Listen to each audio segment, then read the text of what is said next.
Alhamdulillahi Rabbil Alamin Alladzi ja'alana minal muslimin wal muhsinin wal mu'minin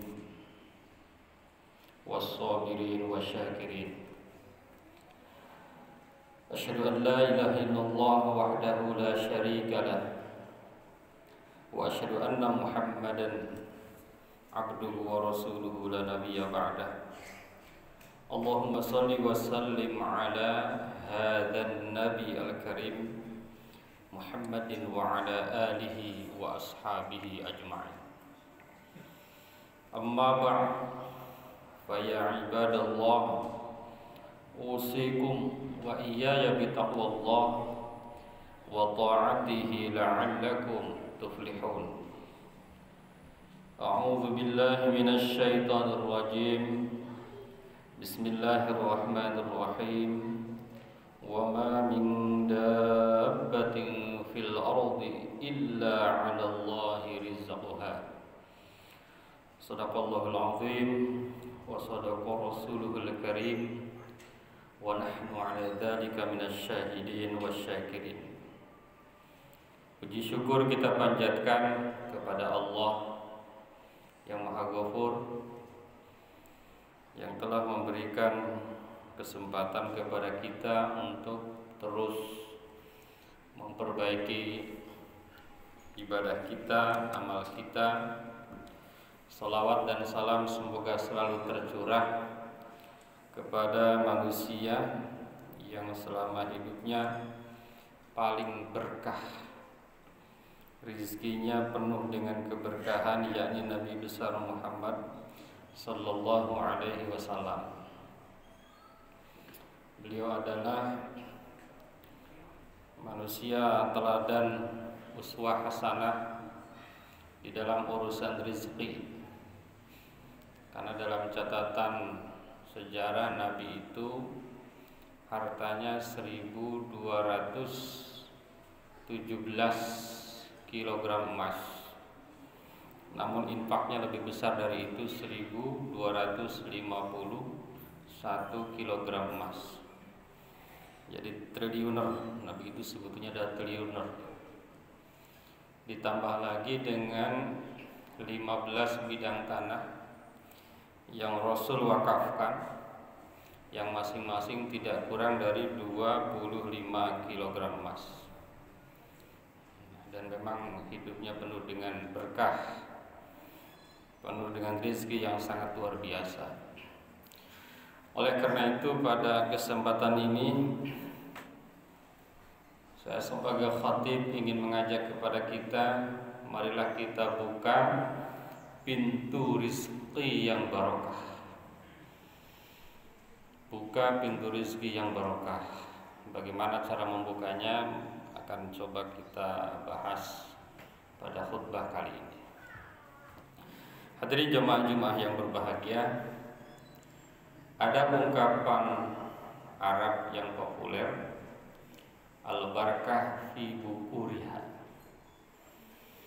Artinya adalah keberkahan itu di pagi hari. Kalau mau berkah, bangunnya harus pagi. Orang Jawa juga ada yang bilang, atau pepatah yang dikenal, rezekine hilang dipatok ayam. Maknanya sama, jadi harus bangun pagi. Dan Islam cocok, ada sholat tahajud, ada sholat subuh. Hadirin jemaah yang berbahagia, kenapa di Arab bilangnya al-barakah, bilangnya berkah? Di Indonesia atau di Jawa bilangnya rezeki ini hilang dipatok ayam, karena sesuai dengan kultur gitu ya, kultur. Kalau di Indonesia misalnya ada ungkapan sedia payung sebelum hujan. Kalau di Arab nggak ada, orang hujannya jarang. Kalau di Arab adanya qoblar rimah tumlaul kanain. Sebelum memanah isi dulu anak panahnya. Kalau di kita kan hujan payung, karena di kita ada hujan yang banyak. Maka Nabi Shallallahu Alaihi Wasallam satu waktu sholat subuh berjamaah di masjid, pulang putrinya masih tidur yang bernama Fatimah. Apa yang dikatakan Nabi, wahai anakku, bangunlah, saksikan rezeki Tuhanmu, dan janganlah kamu termasuk orang yang lalai, karena Allah memberi rizki kepada hambanya antara terbit fajar hingga terbit matahari. Itu hadisnya. Jadi hal-hal yang benar Allah abadikan, lanjutkan. Kata Rasul, bangun pagi itu bagus. Ungkapan al-barakah fi bukuriha itu bagus. Gitu ya. Rezekinya hilang di batok ayam itu bagus. Pertanyaannya adalah apa itu rizki?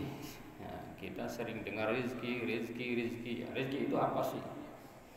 Para ulama mendefinisikan rizki itu adalah kullu ma tantafi'u bihi mimma aba'ahu Allahu lak, sawa'un kana malbusun aw mat'umun, hatta zawjah rizqun, al-aulad rizqun, wal banat rizqun, wasihah wasamu wal aqlu aidan rizqun. Rizki itu adalah segala hal yang bermanfaat, bukan hanya uang. Ya, uang juga perlu dan nomor satu atau nomor dua. Kalau nggak nomor satu, nomor dua. Makanan, minuman, bahkan kita punya istri itu adalah rizki. Punya anak, rizki.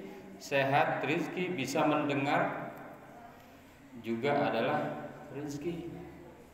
Jadi rizki itu banyak. Apapun yang bermanfaat itu rizki. Mimma abahahullah, tapi harus yang dibolehkan oleh Allah. Itu kalau hasil korupsi, alhamdulillah dapat rizki ini 2 miliar hasil korupsi. Bukan rizki itu namanya, karena tidak dibolehkan oleh Allah. Jadi apapun yang bermanfaat dan Allah bolehkan itu rizki. Nah, tadi kan kata kuncinya rizki yang berkah. Apa itu berkah? Berkah itu menurut bahasa adalah an-nama wa ziyadah wa sa'adah. Berkah itu kalau bisa tumbuh, tambah, dan membahagiakan. Kita punya uang 1 juta, bisa tumbuh, bisa tambah, membahagiakan, itu berkah. Menurut istilah atau terminologi, berkah itu adalah luzumul khair al-ilahi fi syai'. Jadi pastinya kebaikan ilahi di dalam sesuatu itu berkah. Gitu. Misalnya punya uang, dengan uangnya kita bisa lebih baik. Lebih baik menurut Allah tapi ya, bukan lebih baik menurut yang lain. Misalnya sebagian rezekinya disumbangkan untuk pembangunan masjid, itu namanya berkah. Disumbangkan untuk fakir miskin, itu berkah. Punya rumah dekat dengan masjid, bawaannya pengen ke masjid melulu, itu rumah yang memberkahkan. Punya rumah pengennya tidur melulu, itu namanya tidak luzumul khair al-ilahi.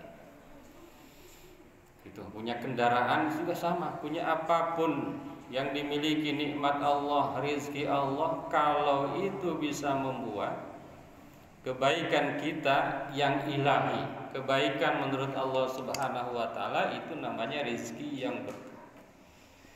Itu. Nah, maka kita harus pandai membuka itu. Bagaimana cara membuka rezeki yang berkah itu? Ternyata para ulama menyebutkan minimal ada 14, mungkin bisa tambah. Ada 14 pintu rizki yang berkah. Jadi selama ini kan kita nyangkanya rizki itu hanya dari kerja, hanya dari dagang, gitu kan. Itu ternyata banyak. Kerja dagang yaitu nomor 1, 2-nya, tapi ada kelanjutannya, jangan hanya itu. Apa saja itu? Yang pertama, sholat wajib tepat waktu. Itu. Mau dilogikakan gimana ya terserah, gitu ya. Karena rezeki itu tadi bukan hanya uang. Gitu. tapi uang juga rezeki, gitu ya. Ada yang bilang bahwa harta itu rezeki yang paling rendah. Yang paling pertama adalah kesehatan. Nah, itu agak ekstrim ya. Ada juga yang bilang rezeki itu bukan hanya uang, tapi ada yang lain, kesehatan. Jadi sama. Uang perlu, sehat perlu, gitu ya. Dan yang lainnya juga perlu. Nah, biar berkah, satu, sholat wajib tepat waktu. Jangan kayak orang yang di sana ala waktiha, maksudnya di atas waktunya, jadi ditelatin gitu. Bukan. Ala waktu itu pada waktunya. Bukan di atas dalam arti jauh. Ala itu kan nempel. Gitu ya. Salat ala waktiha kan hadisnya ada tuh. Jadi bukan jauh dari waktu awal, tapi harus nempel gitu. Jangan lama-lama azan salat. Insyaallah itu berkah. Itu akan mendatangkan rezeki. Yang kedua, berzikir, beristighfar, bertaubat. Nah, kalau kita sholatnya di masjid, insya Allah otomatis ya. Selesai sholat ya ada baca-baca zikirnya, istighfarnya pasti ada, taubatnya juga ada. Yang ketiga, doa orang tua. Yang masih ada orang tua nih, jangan sia-siakan. Sering-seringlah minta doa orang tua. Yang keempat, bangun pagi seperti tadi yang dikisahkan oleh Fatimah.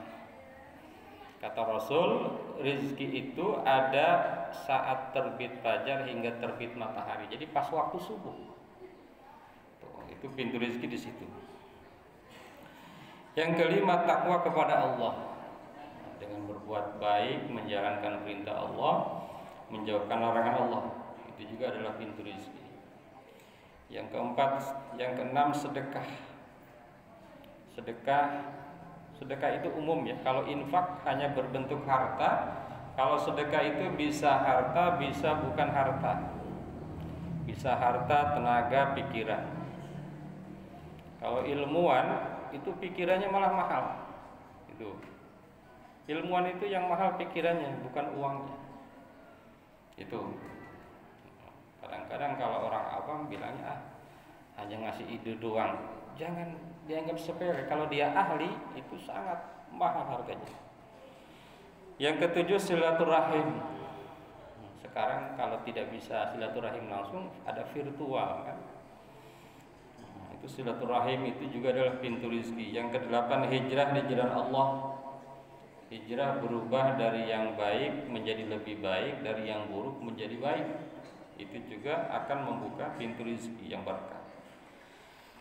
Yang kesembilan, haji dan umroh. Makanya jangan heran kalau orang pulang haji bukannya hartanya berkurang, malah bertambah.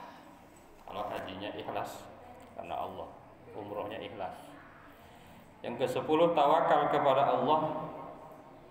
Selalu berserah kepada Allah, insya Allah itu pembuka pintu rezeki. Yang ke-11, beribadah kepada Allah fisirri wal alaniyah, dalam keadaan sendiri atau dalam keadaan banyak orang. Yang ke-12, kasih sayang kepada yang lemah dan miskin. Ternyata itu juga adalah pembuka pintu rezeki yang barokah. Ada orang miskin, ada orang lemah, meskipun kita tidak mampu memberi, minimal menyayangi, misalnya begitu. Yang ke-13, berdagang. Rasul mengatakan 9/10 itu rezeki dari berdagang. Tapi dagang itu bukan bermakna punya warung. Karena ada di satu komplek perumahan memahami hadis ini, punya warung, semua bikin warung. Siapa yang mau beli? Guru juga hakikatnya kan berdagang. Pejabat itu kan berdagang, ya kan? Pejabat itu dagang kebijakan. DPR juga kan dagang ide kebijakan. Hakikatnya kan semuanya dagang. Makanya Rasul bilang 9/10 dari berdagang. Dan yang terakhir adalah menikah. Menikah juga adalah pembuka pintu rizki yang barokah. Jadi ada 14. Mungkin kalau dicari lagi ada lagi hadis-hadis atau ayat-ayat lain atau penafsiran-penafsiran lain agar membuka pintu rizki yang barokah. Misalnya ada yang bersalawat itu dan lain sebagainya sesuai dengan tuntunan Rasulullah Shallallahu Alaihi Wasallam. Yang ingin disampaikan pada khutbah ini intinya adalah bahwa rezeki itu bukan hanya uang, tapi kita juga butuh uang sebagai rezeki. Jadi semuanya kita butuh dari rezeki itu. Ada kesehatan, ada istri yang saleh, anak yang saleh-salehah, tetangga yang baik, itu semua ada rezeki dari Allah Subhanahu wa ta'ala, termasuk keselamatan. Banyak uang tapi enggak selamat. Nah, itu juga adalah rezeki dari Allah Subhanahu wa ta'ala. Nah, untuk membuka pintu rezeki ini ada jalur. Ada jalur biasa reguler dan ada jalur spiritual. Yang sudah banyak jalur regulernya, perbanyak spiritualnya, harus seimbang. Dagang, kerja, enggak sholat. Nah, ini sholatnya ditambah. Ada yang sholatnya rajin, ibadahnya rajin ya. Ke masjidnya rajin, tapi malas dagangnya. Nah, ini harus ditingkatkan di bidang yang satunya. Di kerjanya harus lebih rajin lagi, harus lebih produktif lagi. Insya Allah dengan keduanya tadi ada reguler dan spiritual, maka rezeki yang didapat insya Allah akan melimpah dan berkah. Mudah-mudahan kita termasuk orang yang demikian. Amin ya Allah ya Rabbal Alamin. Barakallahu li wa lakum fil Qur'anil azim wa nafa'ana wa iyyakum wa fihi minal ayati wa dzikril hakim. Aqulu qouli hadza astaghfirullahal azim.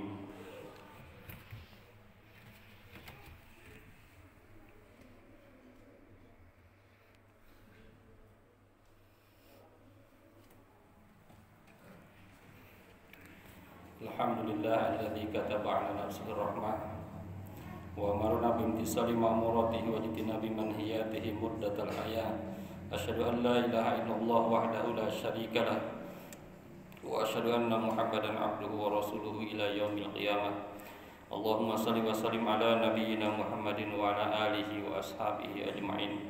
Amma ba'du, fa ya ayyuhan nas ittaqullaha haqqa tuqatih wa'lamu anna Allah ta'ala qad wa'ada liman ittaqa bidukhulil jannah wa tawa'ada liman 'asahu bidukhuli jahannam ma'wa. Inna Allaha wa malaikatahu yusalluna 'alan nabi ya ayyuhalladzina amanu sallu 'alaihi wa sallimu taslima. Warḍallahu ma'an jami'i sahabati wal qarabati rasulillahi ajma'in. Amin ya Allah ya rabbal alamin. Allahumma ighfir lil mu'minina wal mu'minat wal muslimina wal muslimat al ahya'i minhum wal amwat. Allahumma aslih dhata bainihim waj'al fi qulubihimul imana wal hikmah wa awzihum ala ahdika alladhi ahadta ilaihim waj'al minhum wa'tina bidalatil islam bihidayatika wa rahmatikal wasi'ah wa taqabbal du'ana innaka antas sami'ul alim. Ibadallah, innallaha ya'muru bil 'adli wal ihsan wa ita'i dzil qurba wa yanha 'anil fahsya'i wal munkar wal baghi ya'idzukum la'allakum tadhakkarun wastaghfiruhu innahu huwal ghafurur rahim.